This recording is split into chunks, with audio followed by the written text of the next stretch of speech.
Hello everyone, welcome back to our channel. तो आज हम करने वाले हैं क्लास 12th की एक्सरसाइज 7.9 मैथ्स की। तो देखो भाई लोग, यहाँ पर अब जो हमें इंटीग्रेशन करनी है उसके अंदर आपको अब कुछ लिमिट्स भी दे रखी हैं, और वो लिमिट्स हैं आपकी जो नीचे लिखी गई है वो है आपकी लोअर लिमिट, और जो ऊपर लिखी गई है वो है आपकी अपर लिमिट या हायर लिमिट। तो देखिए, जब हम इंटीग्रेशन कर लेते हैं उसके बाद में इन लिमिट्स को यूज करके हम इस इंटीग्रल को एवेल्यूएट करते हैं, और उसमें क्या करते हैं, अपर लिमिट माइनस में लोअर लिमिट करते हैं। जहां जहां x दिया गया होता है वहां वहां हम अपर को रिप्लेस कर देते हैं, फिर माइनस करते हैं। जहां जहां x होता है वहां पर हम लोअर लिमिट को रख देते हैं। देन उसके बाद में एवेल्यूएट करके हम आंसर निकाल लेते हैं। तो देखिए यहाँ पर क्या है कि -1 से 1 तक करना है, और x प्लस में 1 dx के रिस्पेक्ट में है। तो देखिए यहाँ पर इसे करने के बहुत से तरीके हैं, लेकिन मैं सबसे पहला जो मेथड बहुत इजी है उसे हम थोड़ा लॉन्ग है लेकिन वो हमें समझने के लिए बहुत इंपॉर्टेंट है। हम इनको सेपरेट आउट कर लेते हैं। तो हम सेपरेट आउट में क्या करते थे, यहाँ पर इंटीग्रेशन, अब देखिए लिमिट्स हैं तो लिमिट्स लगानी पड़ेंगी, और यहाँ है x dx के रिस्पेक्ट में, तो ये रख दिया यहाँ पर, और प्लस में इंटीग्रेशन है -1 से 1 तक 1 और dx के रिस्पेक्ट में। देखिए क्लियर है। अब देखिए यहाँ हम क्या कर सकते हैं कि अगर हम इनका इंटीग्रेशन देखें x dx का, तो ये होगा आपका x²/2, और आपका यहाँ पर लोअर लिमिट और ये है आपकी अपर लिमिट, फिर प्लस का साइन। यहाँ इसकी इंटीग्रेशन क्या होगी, ये होगी आपकी x, एंड अगेन यहाँ पर ये लोअर लिमिट और ये अपर लिमिट। अब देखिए हम इसको अलग से सॉल्व करेंगे और इसको अलग से सॉल्व करेंगे। तो जहां जहां x है वहां पर अपर लिमिट रख दीजिए, फिर माइनस करके लोअर लिमिट रख दीजिएगा। तो देखिए अपर लिमिट यहाँ पर 1 है, तो यहाँ पर मैंने रखा 1²/2 माइनस में लोअर लिमिट। तो देखिए यहाँ पर लोअर लिमिट क्या है, -1 का होल स्क्वायर अपॉन में 2। क्लियर है। प्लस में अगेन यहाँ देखिए अपर लिमिट माइनस में लोअर लिमिट है, तो अपर लिमिट 1 माइनस में लोअर लिमिट -1। क्लियर है। अब देखिए ये हुआ आपका 1/2, माइनस में ये भी क्या हुआ 1/2, प्लस में 1 + 1। ठीक है, ये माइनस माइनस क्या हुआ +1 हो गया। यहाँ पर ये हुआ ख़त्म, कैंसिल आउट हो गया, और बचा क्या आपके पास 2। तो देखिए यहाँ पर इसका इंटीग्रेशन जो है ये आपका एवेल्यूएट करने पर =2 आया। तो ये है आपका फाइनल आंसर। तो देखिए बहुत सिंपल तरीके से करा है, आप चाहें तो इसे शॉर्ट मेथड से भी कर सकते हैं, लेकिन आंसर 2 ही आएगा। तो चलिए अब देखते हैं सेकंड क्वेश्चन। यहाँ पर क्वेश्चन नंबर 2 बहुत इजी है। अगर आपको थोड़ी सी चीज़ें पता हैं, कि जैसे आपको इंटीग्रेशन पता है कि 1/x dx का क्या होता है, log x होता है, एंड आपको पता है कि log m minus log n क्या होता है, log m अपॉन में n। तो चलिए शुरुआत करते हैं क्वेश्चन नंबर सेकंड की। यहाँ पर तो ये क्या हुआ, इंटीग्रेशन है 2 से 3 और 1/x dx के रिस्पेक्ट में। अब देखिए जो है 1/x dx की जो इंटीग्रेशन है, अगर हम लिमिट्स को भूल जाएं तो वो होती है आपकी log x। ठीक है, देन उसके बाद में आपको लिमिट्स पुट करनी है। यहाँ पर ये है 2, ये है 3, देन अपर लिमिट माइनस में लोअर लिमिट, तो log 3 माइनस में log 2। तो देखिए यहाँ पर अगर मैं इस मेथड को यूज़ करूँ तो ये बन जाता है log m अपॉन में n है, तो ये हो जाएगा log 3 अपॉन में 2। तो देखिए ये है आपका फाइनल आंसर इसके लिए। ठीक है, बहुत ईजिली तरीके से हमने यहाँ पर इसको एवेल्यूएट करके और इसकी जो लिमिट्स हैं उनको पुट करके ये आंसर यहाँ पर फाइनल आंसर निकाल लिया है। ठीक है, चलिए अब देखते हैं क्वेश्चन नंबर 3। तो भाई लोग ये क्वेश्चन नंबर 3 है, बहुत सिंपल है, और मैं आपसे ये रिक्वेस्ट करूँगा कि अब हम थोड़ा सा इसमें एक्सपर्ट हो गए हैं इंटीग्रल्स में, तो अब हम इन्हें सेपरेट करके और फिर सेपरेट इंटीग्रेशन लगा करके इसे सॉल्व नहीं करेंगे। थोड़ा सा मतलब कॉम्प्लिकेटेड हो जाएगा, जैसे हमने फर्स्ट क्वेश्चन में किया था। अभी हम क्या करते हैं कि इस जो अंदर दिया गया है इसे सॉल्व करते हैं, इंटीग्रेशन निकालते हैं, एंड देन उसके बाद में पूरे पर ही लिमिट लगा देते हैं। तो देखिए यहाँ पर अगर मैं देखूँ तो ये सब सेपरेट आउट है, सिंपल है, आप सिंपली इनको सॉल्व कर सकते हैं, इनकी इंटीग्रेशन निकाल सकते हैं।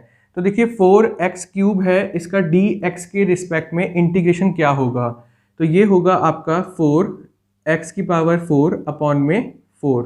आपने 4 को बाहर निकाला, इंटीग्रेशन लगाया एक्स क्यूब के ऊपर डी एक्स के रिस्पेक्ट में, तो वो आएगा एक्स की पावर 4 अपॉन में 4। माइनस में 5 जो है उसे आपने बाहर निकाल लिया इंटीग्रेशन से, तो यहाँ क्या बचा, इंटीग्रेशन एक्स स्क्वायर बचा, डी एक्स के रिस्पेक्ट में वो हो जाएगा आपका एक्स क्यूब बाय 3। प्लस में 6 जो है उसे आपने बाहर निकाला, इंटीग्रेशन एक्स डी एक्स क्या होगा आपका, ये होगा एक्स का स्क्वायर बाय 2। और प्लस में 9 है, और देखिए यहाँ पर आपने 9 को बाहर निकाला तो यहाँ पर 1 बचा, इंटीग्रेशन 1 डी एक्स क्या होता है आपका x होता है। ठीक है, तो देखिए यहाँ पर आपने ये इसे सॉल्व कर लिया है, और आप यहाँ पर पुट कर दीजिए इसकी 1 और 2 जो अपर लिमिट और लोअर लिमिट है। यहाँ पर 4 से 4 कैंसिल आउट हुआ, यहाँ पर यहाँ ये कैंसिल आउट हुआ, ये 3 आया। तो देखिए अगेन मैं इसे x की पावर 4 माइनस में 5/3 एक्स क्यूब प्लस में 3x स्क्वायर प्लस में 9x लिख सकता हूँ। ठीक है, अब कीजिए इसमें अपर लिमिट माइनस में लोअर लिमिट, तो देखिए क्या हुआ, अपर लिमिट 2 है तो 2 की पावर 4 माइनस में 5/3 2 की पावर 3, ठीक है, प्लस में 3 एक्स स्क्वायर है तो 2 का स्क्वायर हो जाएगा यहाँ पर, प्लस में 9 और ये है 2। ठीक है, अब देखिए माइनस में क्या करना है, लोअर लिमिट रखनी है, तो 1 का 4 माइनस में 5/3 1 की पावर क्यूब प्लस में 3 एक्स स्क्वायर है तो ये हो जाएगा 1 का स्क्वायर प्लस में 9 1। ठीक है, अब देखिए इसे सॉल्व कीजिए, इसे 2 की पावर 4 है तो ये हुआ आपका 16। ठीक है, माइनस में ये है आपका 2 की पावर 3 तो ये हुआ आपका 8, 8 5 ज़ा 40/3, प्लस में 3 है 2 की पावर 2 है तो ये हुआ आपका 4, 4 3 ज़ा 12, प्लस में 18। ठीक है, अब माइनस में 1 की पावर 4 हो तो 1 ही होगा, माइनस में 5/3 होगा, यहाँ हो जाएगा ये 3 और ये हो जाएगा आपका 9। ठीक है, अब देखिए यहाँ पर इसका एलसीएम ले लीजिए तो ये 3 हो जाएगा, 16 3 जा 48 माइनस में 40 प्लस में ये क्या है यहाँ पर 1 है अपॉन में, तो 12 3 जा 36। ठीक है, प्लस में 18 तो 18 3 जा, अरे 18 3 जा कंफ्यूज हो गया भाई, हाँ 54। ठीक है, बिल्कुल भी गलत नहीं करना है, तो आप चेक कर लीजिएगा, फिर भी डाउट है तो आपको। माइनस में यहाँ पर अगेन आप एलसीएम ले लीजिए तो ये 3 हो जाएगा, माइनस में 5 प्लस में 9 प्लस में 9 3 जा 27। तो देखिए ये है आपका, इसे एवल्यूएट करने पे आ गया है। अब देखिए यहाँ इसके बाद मैं यहाँ ऊपर सॉल्व कर देता हूँ, तो देखिए चलिए यहीं कर लेते हैं, थोड़ा इजी रहेगा। ठीक है, देखिए 48 36 36 54 इसको ऐड किया तो कितना आया 0 और 1 9 और ये 48 ये भी है, इसको भी ऐड कर देते हैं, या एक काम करते हैं सिंपली 8 को ऐड कर लेते हैं, यहाँ से ख़त्म हो जाएगा, तो 98 आ गया ये, तो ये हुआ आपका 98 माइनस में 3, तो देखिए ये क्या हुआ यहाँ पर 9 और 27 जो है उसे ऐड, या हाँ 27 प्लस में 12 तो ये हुआ आपका 39 और फिर माइनस में करना है आपको 5 तो ये हुआ आपका 34। ठीक है, तो यहाँ आ गया आपका 34। अगेन इन दोनों का ले लीजिए एलसीएम, क्योंकि माइनस का साइन है, इसके हटाएंगे आप ब्रैकेट्स को तो ये कुछ ऐसा हो जाएगा 398 माइनस में 34, तो 98 माइनस में 34 करेंगे तो ये सॉरी 98 माइनस में 34 करेक्ट है, तो 4 और ये 64/3 आपका आंसर आ जाएगा। तो ये हुआ 64/3 और ये है आपका आंसर इसके लिए। तो देखिए यहाँ पर आपने इसे एवल्यूएट किया और आपका आंसर ये आ गया। तो देखिए बहुत थोड़ा सा है कॉम्प्लिकेटेड है, बट यहाँ पर मिस्टेक मत कीजिएगा, जहाँ पर भी डाउट लगे वहाँ पर आप मल्टीप्लाई करके चेक कर लीजिएगा। और बहुत सिंपल तरीके से आपने क्वेश्चन नंबर 3 भी कर लिया है।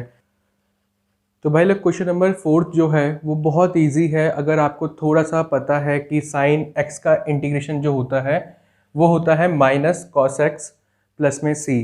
तो देखिए यहाँ पर अब हम सिंपली इसका इंटीग्रेशन देखें, 0 से π/4 जा रहे हैं और यहाँ पर है साइन 2x, ठीक है, dx के रिस्पेक्ट में। तो देखिए यहाँ पर जब हम इनका इंटीग्रेशन करेंगे, अगर हम लिमिट्स को भूल जाएं यहाँ पर, तो ये हो जाएगा माइनस कॉस 2x। और हम जानते हैं कि जो x का कोफिशिएंट होता है उसे हम इंटीग्रेशन में अपॉन में लिखते हैं, डिफ्रेंशिएशन में सामने लिखते हैं, मल्टीप्लिकेशन में। तो ये हुआ 2, ठीक है। तो cos 2x अपॉन में 2 इसका इंटीग्रेशन आ गया और यहाँ पर आपने लिमिट्स रख दी 0 से π/4। तो देखिए यहाँ पर आप -1/2 को एज इट इज़ बाहर निकाल लीजिए और आपको जो वैल्यूज़ पुट करनी है हायर और अपर की, सॉरी हायर और लोअर की, वो आपको पुट करनी है cos 2x के अंदर, ठीक है।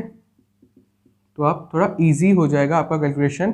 तो -1/2 अपर लिमिट क्या है, cos 2 इंटू में π/4, माइनस में लोअर लिमिट। तो देखिए लोअर लिमिट कितनी है, 0 है, cos 2 इंटू में 0, ठीक है। थोड़ा से सॉर्ट आउट कर लें तो ये हो जाएगा 2, ठीक है, -1/2। अब देखिए cos 90 की जो वैल्यू है यहाँ पर वो होती है आपकी 0, ठीक है। तो आपने यहाँ पर सिंपली 0 पुट किया, माइनस में ये कितना हुआ, ये 0 हो जाएगा, 2 इंटू में 0 0 होता है। तो cos 0 की जो वैल्यू है वो होती है आपकी 1, ठीक है। आपके पास बचा यहाँ पर -1/2 इंटू में -1 और ये आ गया 1/2। तो ये हो गया आपका आंसर इसके रिस्पेक्ट में। तो देखिए यहाँ पर आपने सिंपली इसे एवल्यूएट कर लिया है 1/2 के अंदर। तो देखिए यहाँ पर ये क्वेश्चन भी हो गया है। क्वेश्चन नंबर 5 की तरफ चलते हैं अब। तो भाई लोग अपन लोग अपना क्वेश्चन नंबर 5 पे पहुंच चुके हैं और बहुत सिंपल है। अगर आपको पता है कि cos x का जो इंटीग्रेशन होता है वो sin x होता है यहाँ पर, ठीक है। तो देखिए यहाँ पर इसे सॉल्व करें तो 0 से π/2 जाना है और cos 2x dx के रिस्पेक्ट में दिया गया है। तो देखिए यहाँ पर इसकी जो इंटीग्रेशन होगी वो क्या हो जाएगी, sin 2x, देखिए cos 2x dx की इंटीग्रेशन बता रहा हूँ, तो अपॉन में 2। अभी हमने डिस्कस कर चुके हैं कि जो कोफिशिएंट होता है वो इंटीग्रेशन में अपॉन में आता है और डिफरेंशिएशन में मल्टीप्लाई में आता है। तो देखिए यहाँ पर सिंपली 0 से π/2 तक आपने वैल्यूज़ को पुट करना है। तो देखिए यहाँ क्या हुआ, 1/2 को आप बाहर निकाल लीजिए, अपर लिमिट sin 2x, तो x की जगह पर आपने पुट करना है π/2, ठीक है, अपर लिमिट के लिए, माइनस में लोअर लिमिट, तो sin 2 इंटू में 0, ठीक है, क्लियर है। अब देखिए 1/2 है यहाँ पर, तो ये ख़त्म हुआ, sin पाई बचा, यहाँ पर sin 0 है। ध्यान रखिएगा sin पाई की जो वैल्यू है वो 0 होती है, ठीक है, ये आपको याद रखना है।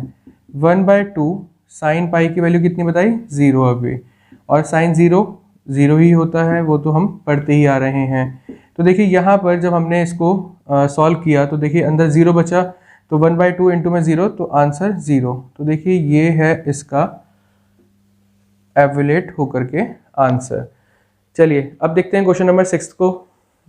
देखो भाई ये है बहुत सिंपल क्वेश्चन, इससे सिंपल क्वेश्चन इस पूरी एक्सरसाइज में कोई भी नहीं होगा। आपको पता है कि इंटीग्रेशन e की पावर x dx होता है e की पावर x, तो आपको वही यहाँ पर यूज़ करना है। और देखिए 4, 5 e की पावर x dx के रिस्पेक्ट में है, तो इसे जब हम सॉल्व करेंगे, इसका इंटीग्रेशन सॉल्व करेंगे, तो ये e की पावर x ही आएगा। और यहाँ पर लिमिट जो है वो 4 से 5 तक हैं।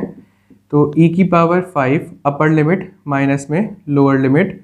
देखिए यहाँ पर एक छोटा सा ट्रिक है, आपको पता होना चाहिए कि इसमें e की पावर 4 जो है वो आप कॉमन ले सकते हैं इन दोनों के अंदर। तो ये आपने e की पावर 4 कॉमन निकाला, ये हुआ e माइनस में 1। ठीक है, तो this is your answer for this integration. ठीक है, बहुत सिंपल है और आप यहाँ पर इसका आंसर निकाल चुके हैं विद इन आई थिंक 2 या 3 सेकंड लगेंगे, अगर आपको पता है तो इसके बारे में। चलिए क्वेश्चन नंबर 7 अब डिस्कस करते हैं। यहाँ पर देखो भाई लोग, क्वेश्चन नंबर 7 जो है वो बहुत इंपॉर्टेंट है और कई बार ये CBSE बोर्ड ने भी पूछा हुआ है। यहाँ पर कहा गया है इंटीग्रेशन tan x dx के रिस्पेक्ट में करना है और जो आपका लोअर लिमिट है वो 0 है और जो अपर लिमिट है वो π/4 है। तो देखिए इस टाइप के क्वेश्चंस के लिए आपको पता होना चाहिए कि इंटीग्रेशन tan x dx जो होता है वो होता है आपका minus log cos x plus में c या log sec x प्लस में c। तो देखिए अगर हम माइनस वाली फॉर्म को यहाँ पर लगाएंगे तो थोड़ा सा कॉम्प्लिकेशंस बढ़ जाएगा, इसीलिए मैं इस वाली फॉर्म को यहाँ पर यूज़ कर रहा हूँ। तो देखिए यहाँ पर 0 से π/4 तक जाना है और tan x का जो इंटीग्रेशन है वो dx के रिस्पेक्ट में है। सबसे पहले मैं यहाँ पर इंटीग्रेशन tan x dx को उस वाली फॉर्म में लिखता हूँ, तो ये हो जाएगा log sec x। ठीक है, और यहाँ पर है आपकी लोअर लिमिट 0 और अपर लिमिट है π/4। ठीक है, तो देखिए यहाँ पर सिंपली अब log sec π/4, ठीक है, माइनस में log sec 0। ठीक है, तो आपने सिंपली अपर लिमिट माइनस में लोअर लिमिट लगा दी है यहाँ पर। अब देखिए जो π/4 है वो हुआ आपका 180 डिग्री अपॉन में 4 मतलब 45 डिग्री। तो देखिए यहाँ पर इसे आप log sec 45 डिग्री माइनस में log sec 0, ठीक है, भी लिख सकते हैं। ठीक है, तो यहाँ पर sec 45 की जो वैल्यू होती है वो होती है आपकी √2। तो ये हुआ आपका log √2 माइनस में sec 0 की जो वैल्यू होती है वो होती है आपकी 1। तो ये हुआ आपका log 1। ठीक है, अब देखिए यहाँ पर आपको पता है कि log 1 की जो वैल्यू होती है वो होती है 0। तो आप सिंपली यहाँ पर इसे रिप्लेस करेंगे log। अब देखिए √2 है तो इसे मैं 2 की पावर 1/2 भी लिख सकता हूँ, माइनस में log 1 इक्वल्स टू होता है 0। तो आपने ये 0 पुट कर दिया। अब आपके पास क्या बचा, ये बचा log 2 की पावर 1/2। अब देखिए log 2 की पावर 1/2 है, उसे मैं अगर इस वाली फॉर्म में देखूं तो log a की पावर b क्या होता है, b log a होता है। तो देखिए यहाँ पर ये आया 1/2 log 2। तो ये हुआ आपका फाइनल आंसर इस इंटीग्रेशन के लिए। तो देखिए यहाँ पर आपने बहुत सिंपल तरीके से इसे एवेल्यूएट कर लिया है और आपका आंसर आ गया है 1/2 log 2। क्लियर है? अब हम चलते हैं क्वेश्चन नंबर 8 की तरफ।